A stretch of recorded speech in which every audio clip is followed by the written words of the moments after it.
अरे जाने मन तू तो शादी करके बदल गईलू हो। कहाँ बदल गई नी हो राजा? देखा झूठ मत बोला।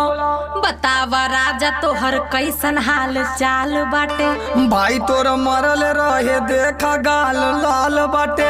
हमर भाई काहे तोहरा के रहल पूछे हो? गइल रही तोहरे ससुरा के पता पूछे हो। तू तो खुदे पिटाए वाला काम कैले रे। तू तो हम से गद्दारी बारी कैले रे। कवन कैले बनी गद्दारी तू बताए दाना। छोड़ा सब बात आवा चुम्मा एगो चिखाई दाना।